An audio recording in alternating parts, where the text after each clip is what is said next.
Welcome to Uncanny X-Minutes, where we bring you the comics behind the movies. I'm Stasia. I'm Producer James. And we're here to watch X-Men Days of Future Past, minutes 80 through 90. Would you like to know what happened? Yes, please, James. Young Professor X talks to old Professor X.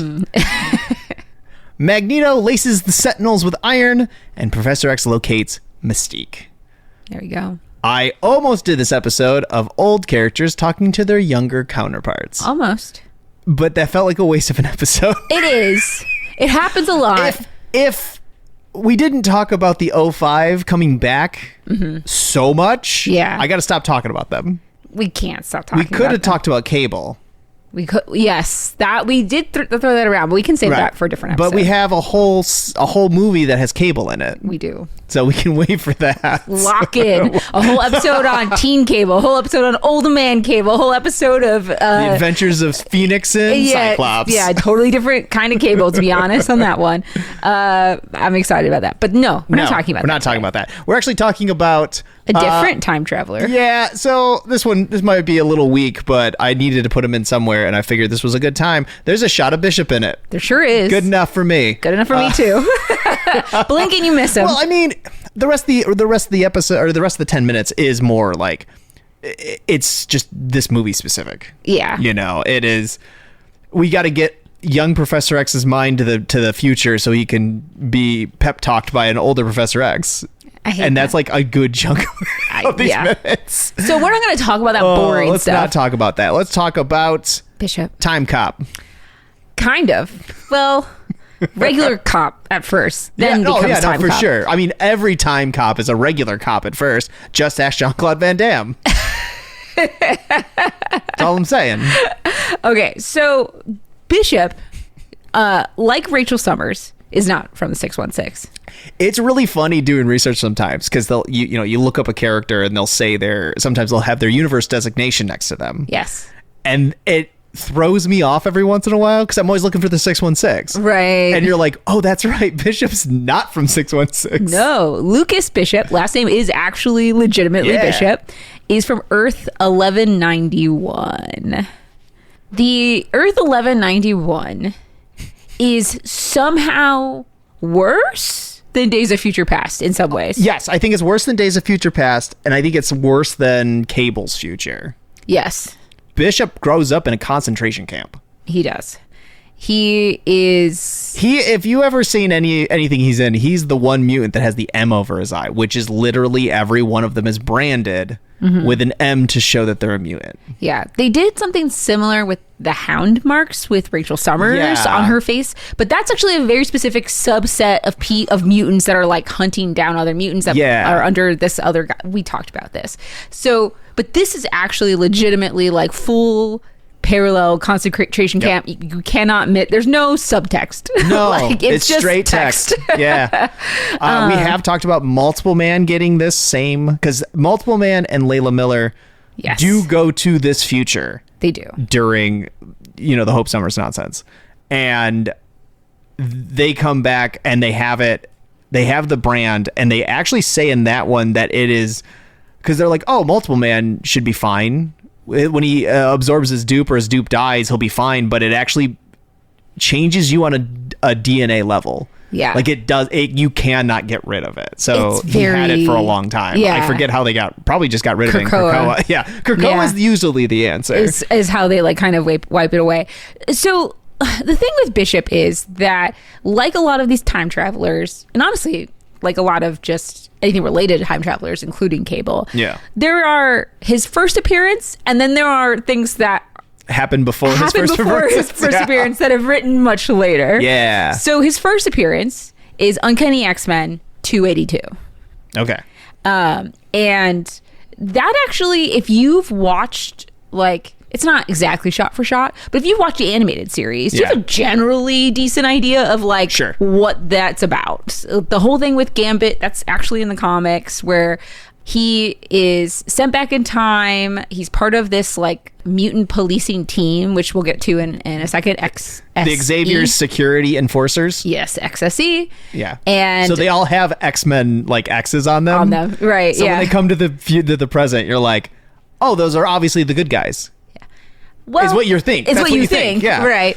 He basically is sent back in order to like find out who the traitor was who destroyed the X-Men.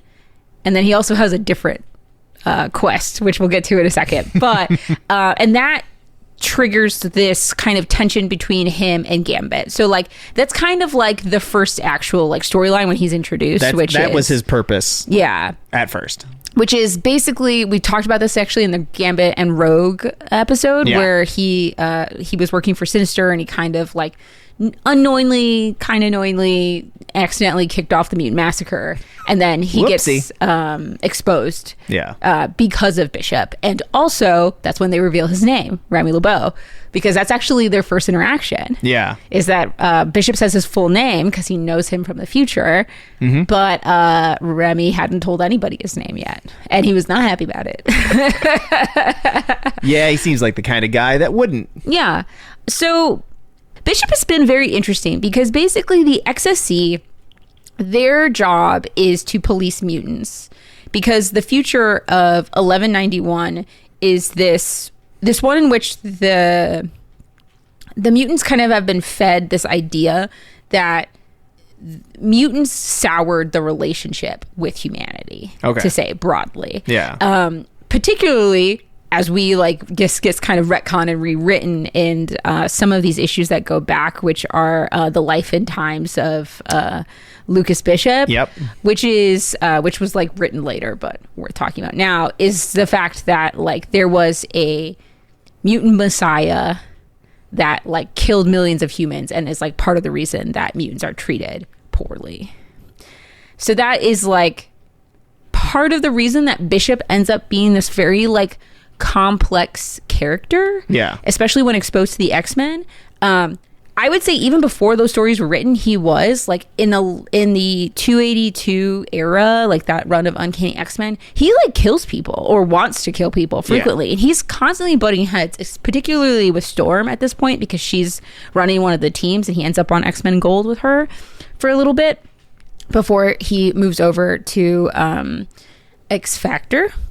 That he like does not care about casualties and like killing people, and that's the thing that he has to learn, and it's like part of like his original arc. Like, so learning to trust and also learning to like learn how to tone it down. I would say that kind of behavior consists across the whole spectrum of time. In the Civil War era, he's on the government side. Oh, I'm not surprised by that. Yeah. Yeah. He works with one, which we've talked about briefly before, but basically they're also mutant police. He grew up being a mutant police guy, like, honoring mutants. It's different with Rachel being a hound, because the hounds are manipulated. Yeah. There is a change that's made to them, whereas he is still him. Yeah. You know, like this is just who he is. That is, yeah. And I think that is part of the character as to like why I love Bishop. I think he's a very cool character, but also he can be villainous sometimes. I think he ends up siding, like if you're following Civil War, he's on the wrong side of that, really. You know, he's on the Iron Man side, not the Captain America side. Right. He also ends up becoming a villain in one of the most intense Bishop runs, which is also the most intense Cable run, I would argue, or one of the more intense Cable runs, which is Messiah Complex, which I know you love. Oh, I love it so much. Yeah. This is where I fell in love with Cable, for sure. Yeah. Only because, like, I love time travel. Yeah. Just in general. And the idea of one baby is basically the, like, if you could go back and kill Hitler as a baby, is like the thought around this whole story. Right. Is that like Bishop's like, ooh, baby Hitler just got born. I'm gonna jump into action. Yeah. And Cable is on the other half, where he's like, no, she's the mutant messiah. So like they're both diametrically opposed to the same character. Yeah. And the idea that both of their timelines are possibilities. Yes. And you don't quite know who's right. Yeah. Love it. They also don't know. That's what I'm saying. Yeah. They think, because I think both have the information that it's like basically it's a redhead. Yeah. Like that's helpful. That's it. That's all we got. And so like it really becomes like either one could make their future not exist. Right. Or exist. You know, like right. Yeah. It's like they actually are in charge of their own future. So it becomes a cat and mouse game through time that I find very fascinating. And you also get the time and lives of Lucas Bishop in this too. So you do learn about him like worshiping the X-Men while also fearing this monster that has created his timeline. Right. And the thing is too is that like Bishop becomes a liar even from the beginning with this, because basically Messiah Complex, because of what Hope is, which is basically the first mutant that was born after the Scarlet Witch, after M-Day, which we talked about, it changes kind of the entire trajectory of Bishop's relationship with the X-Men, because he gets accused, like kind of right before Messiah Complex kicks off, of like, you knew that this was coming, that like there would be no more mutants left and you didn't say anything. And he's like, you know, I didn't know, like we heard of a thing called the winnowing, but we had no idea when or where. And he pretends, he plays dumb. He's a liar. And that's like, no, and it's true. He knew. He was waiting. He's basically been waiting this whole time. Like I said, it's his way to wipe his future out. Yeah. But lies to everyone because he knows, which I think builds off of his character that has been developing since 282, right? Where he knows that like they're not going to buy, let's kill this baby. Right. He already knows that Storm is not going to take that. He knows that none of the X-Men are going to take that well. No, especially with it is the Minority Report. Can you punish someone for something they haven't done yet, but you know they're going to do? Right. That's Bishop's deal. Right. In this, and it's fascinating because it is like a really interesting thought experiment. Right. It does. It doesn't exactly like completely change his character, because in the original, like the whole thing where he is suspicious of Remy, the context of that is he stumbles in the future. He stumbles across the war room, a hidden war room underground, and he triggers a last rites message, which is what they say on the internet. They call it the last rites message, but it's Jean Grey leaving a message for the future, for like talking about a traitor who destroyed the X-Men from within. This turns out to be very, very much less cool than Messiah Complex, because that's actually the outcome of Onslaught. Okay. That actually Jean Grey is referring to Professor Xavier and Magneto's like mind projections or whatever. Yeah. But like in reality, like he thinks it's Remy and like Gambit. I should just call him Gambit. But like he ends up being wrong. Like he's wrong about that. But like you kind of see this whole thing of like, oh well, the future isn't determining the present. Like you feel like he kind of learned something maybe.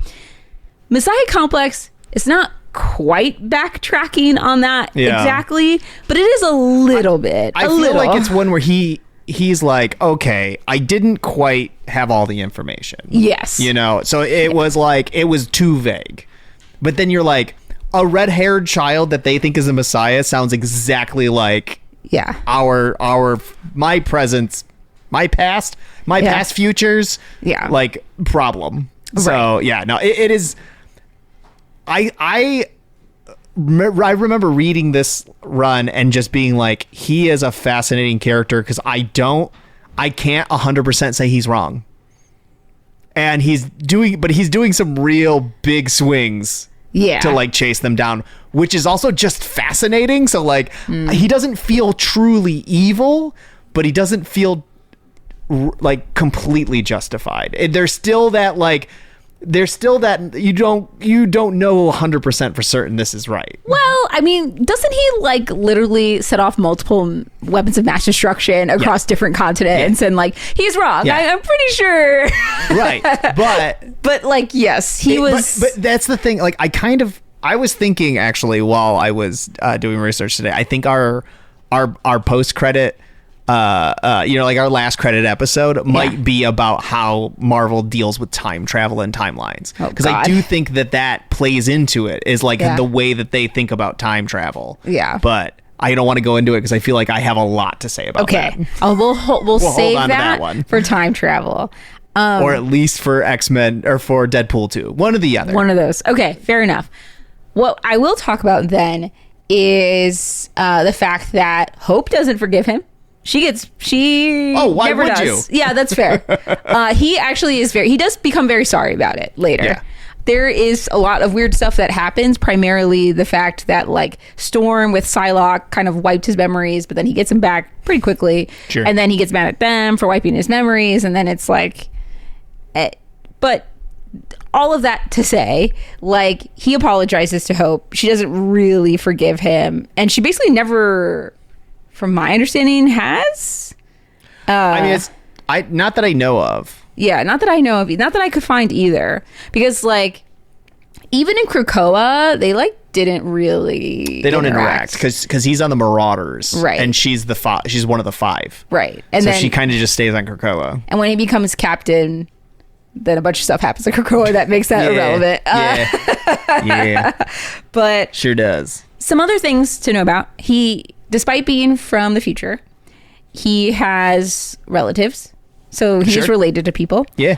They're in Extreme X-Men. I swear to God, there's no escape from this run. I was thinking that this was probably going to come. Extreme X-Men was going to probably come up. Yeah. Because he's in it.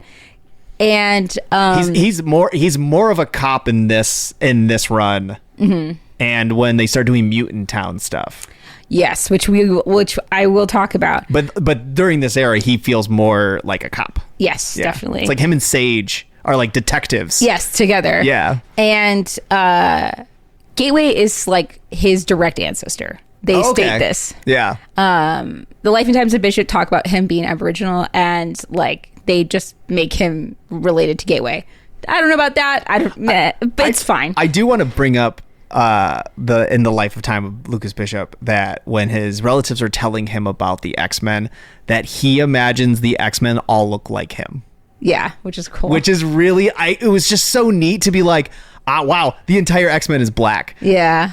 And it works though, because like, if you were going to talk about the way we talk about the X-Men, do we often say any appearances short of like, oh, he's got an he's got an M over his eye, or she has a white streak in her hair, like stuff like that, but we don't go into like rich detail about what they actually look like, right? And that is what like oral tradition would do, right? Yeah. And you would just definitely apply. I think that's great. It was one of those things I wouldn't have thought of, right? And the artist and the writer just like, well Perfect. done, I love it.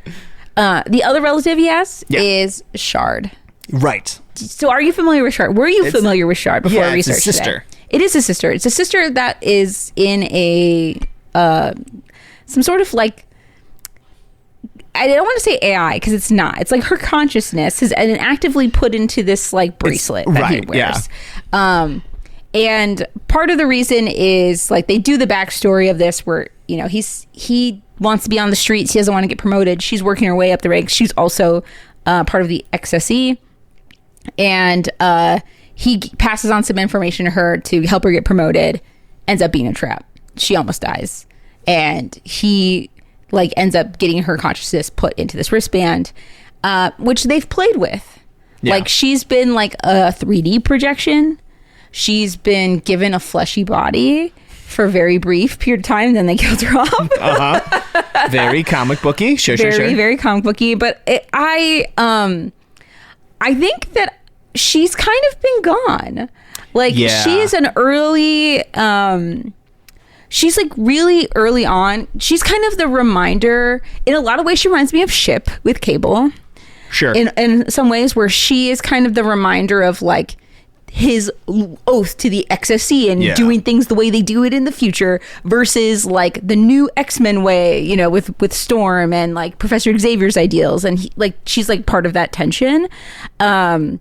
But as that's kind of like been less of the story, that's shifted quite a bit. Yeah. And she's become less relevant. Though I suspect, as always is the case with Krakoa, there's no reason she couldn't have been brought back theoretically, but she never really was from this future. So that's like really interesting. Well, because the thing, I mean, I can't remember how they explained it in Krakoa, of like how they have these people's like mind prints and stuff, and it's probably people who have been already interacted with Cerebro, is my guess. Yes. Which she may not have been, since she's like artificial at this point, sort of. Yeah, but it's all kind of data. It could have been uploaded. It's very it's blurry. It's blurry enough so that any writer could have, for sure. I don't think they've done anything with it yet. I don't think so. It is possible. Let's just say that it's floating around out there. That if anyone wants to grab it, because they've brought her back with like real. With a real body before Krakoa. So like post Krakoa, I feel like anything's possible. But let's talk about her last appearance was the times in life of where they're like talking about his history.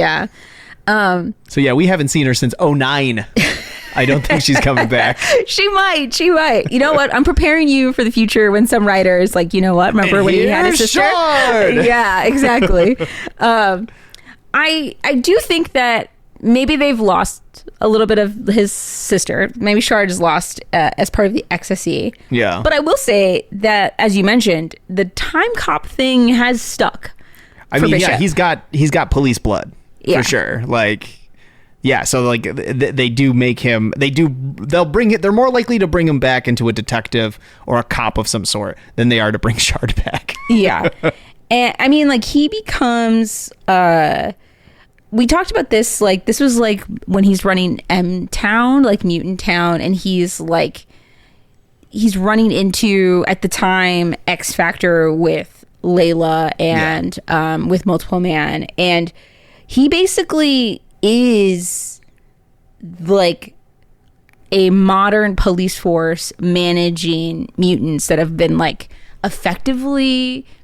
I don't know, cornered into the slums again, which I feel like his personification during that period is a little strange. Yeah. Because, like, he is kind of doing the same thing and perpetuating the same future that he's trying to get away from, but it's not as bad. So maybe he feels that's why. Yeah. It's almost, it's going to sound like a bad analogy, but it almost feels like he's like, oh, you guys will be safer here than in a concentration camp. Stay in the ghetto instead of like, you know, like maybe humanity will not, if they don't think you're gonna rise up, they won't put you down even further. I don't know, something there's got to be some logic to that. Yeah, I'm sure that's part of it. But and then again, he after Messiah Complex, he becomes the real time cop, where he has this list of like potential apocalypses and the ability to time travel, and then persists on like kind of keeping a track of like any hint of them starting to like arise, and then puts a stop to which them. Feels more like a Cable thing. It does, right? Because Cable does that, but is more of a soldier than a cop. Yes, Cable is also pretty tied to Apocalypse. I mean, that's mostly what he's doing. I would say Bishop is a little broader. Okay. I think he will stop things like major like natural disasters. He will also, so not just like conspiracies by super mutant villains, a la Cable. Sure, I would say, but I think that like that was his kind of atonement prior to Krakoa. Okay. That's what he's doing after like Cable dies and Hope doesn't forgive him at the funeral. That is what he ends up doing before Krakoa, and then he joins the Marauders, and then he becomes the Red Bishop for the Hellfire Club at the time, but that's under Kitty Pryde and Emma Frost, so that's not necessarily, he's not a bad guy, and that's just part of the storyline of Krakoa. Which I think is pretty good. I do like, I'm gonna rewind a little bit. We don't need to go horribly into it because we've done it enough. He is instrumental in Age of Apocalypse. I wasn't sure if we should talk about this. It's just, I think it's good to be reminded. Yeah. Like if we're just gonna dig into Bishop, it is interesting that just as a reminder for those that don't remember, Age of Apocalypse happened because Legion went back in time and accidentally killed Professor X's father, and it changed the entire X-Men lineup of comic books into the Age of Apocalypse. But the thing is, Bishop isn't from that time. No. So he didn't get changed because he still came from his future into this present. And he is the reason Age of Apocalypse goes back to normal. Yeah. Like, he's the only one that's like, no, read my mind. This isn't right. It's like he actually is the one that convinces Legion to not create it, basically, by like jumping around. Yeah. And there is a new book where the Age of Apocalypse X-Men are trying to turn the 616 back into their timeline. They've decided that their timeline is the true timeline, and 616 was never actually supposed to happen. It's like very interesting, right? Because well, because like before they were, the way they wrote it. Once again, this is the things that we're going to talk about in a future one. But like, they wrote it into such a way that it was like that never existed then. Right. They cut it off. Yeah. They trimmed it. And then they're like, but it's so good though. Yeah. Like, we can't just get rid of, because that's why Blink was on Exiles. Mm-hmm. Her whole timeline was gone. Yeah. So she was exiled to the Exiles. And now it's like, was she ever? Guess you'll have to find out by reading Exiles. But you should read Exiles, yeah. But Bishop being the only member who's actually there, it makes it very interesting to like what an interesting way to like put it back into, because like when they did House of M, it was Wolverine's mind healed himself, right? And it's like, that's fine, that's fun, because the whole thing is a manipulation and not a rewriting of the entire timeline, right? You know, it feels more small scale, but it affected more of the Marvel universe, which is more fun. But anyway, it's also really interesting because he disappears also. Like he has the younger self in that. We can't talk about timelines here, but like pin that, because that's weird. Okay, because that is like not necessarily consistent with like how things work out usually. But like Bishop from Age of Apocalypse, when he jumps back in time to stop Legion from doing the thing that starts Age of Apocalypse, he knocks out his younger self and then does the thing and then jumps into the way, and like Sidekick uses his powers to like blast Legion with like the memories and like all the energy. You know what's funny? When you're done with the story, we need to actually say what his powers are, but go ahead. Oh my God, how did we not say that? We're like half an hour in. We're it's almost irrelevant. At the end. We're almost at the end of this thing, and we've never talked about what his power set is. Oh my gosh, I should talk about his power set. No, keep going. I'm sorry. No, you're good. And then like he kind of just like he fades into existence when Legion decides not to kill because that timeline doesn't exist anymore. Right, but like he's not from that timeline. That's the confusing part. But his younger self absorbs the memories, so he basically has that. It's very strange. It's their way of not having two of the same person at the same time. That is exactly what that was about. So let's talk about what his powers are. He's not just a cop. So he basically can absorb energy and redirect it. And if anybody's watched X-Men, the animated series, 97, whatever, you'll see like X-Men 97, episode 1, Storm blasts him with a lightning bolt and he just shoots out like purple energy from his body. It kind of reminds me of from the movie we watched not too long ago with Sebastian Shaw's powers in that movie. Yeah. It's actually kind of the Bishop powers. A little bit, yeah. Yeah. They at least made Shaw look a little different with it, which is nice. That's true. But yeah, no, I think even in this movie, he gets hit with it, but it like loads up a gun. Like it's not in the comics. It shoots out of his fists. Yeah, like he literally makes two fists, and he's like just energy beaming everyone. Yeah, and I think they wanted to make it a little less. I don't know. They wanted to make it, honestly, a little bit more Gambit, where it's like cars, you have like a physical thing that they're putting CGI on. So it loads up in his gun lights up. That's still cool. Like, it's still cool. The thing is, like, I wouldn't have complained about it. No, actually, no. I because, like... I can see it happening. He's from the future. Yeah. So there's like weird tech stuff and like, I don't know, he knows Forge. Like, it's fine. Right? I'm actually fine with it. But we're here for comic book accuracy. And in the comic books, it's, energy coming out of his fists. Yeah. I think it's worth noting that it took us this long. Maybe this is the segue. Maybe this is my justification. Yeah. This is my no prize. his powers are irrelevant in a lot of ways. Yeah, it's not like Nightcrawler. He's the teleporter. Right. It's not like Colossus. He's the muscle. It's like, no, he's the cop. Right. That's the power. His power is being a cop. Right. Like he is a much more, I would say, like he's always deducing something. He's always like, I mean, maybe it's just like the energy part of it all. Because I mean, like we probably could have talked about Gambit for the longest time and be like, oh yeah, and he also charges up guards with 100%. Kinetic energy. You know what I mean?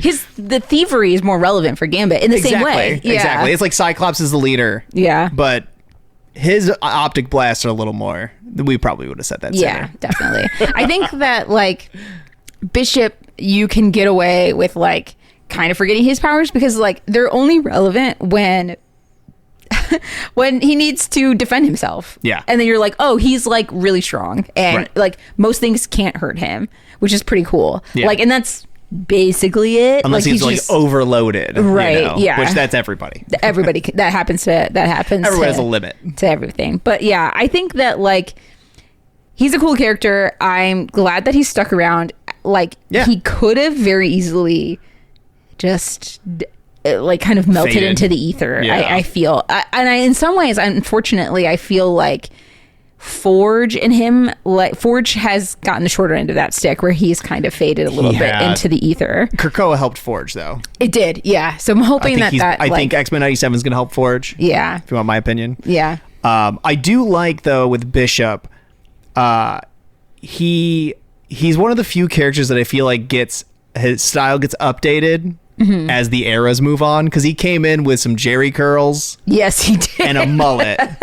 And it's fine. It works. It's iconic. It is iconic. But as you go on, he gets the shaved head. He gets the high top. I've seen him with braids. Yeah, like you see him. He does all sorts of stuff, and it's great. But the nice thing about him is the M on the eye makes him so identifiable. You can do whatever you want with him. Yeah. It's kind of like Storm, where she can have tons of different haircuts. Exactly. You recognize Storm. She's the only one with white hair. Yeah. And pure so white. If you see the M, that's Bishop. Yeah, exactly. Yeah, unless it's multiple man. But that's a white guy, so if you confuse the two of them, we have a bigger problem. We do. So all right. Well, I think that's it for this one. All right, sounds good. I'm Stasia. I'm Producer James. And we'll see you for the next 10.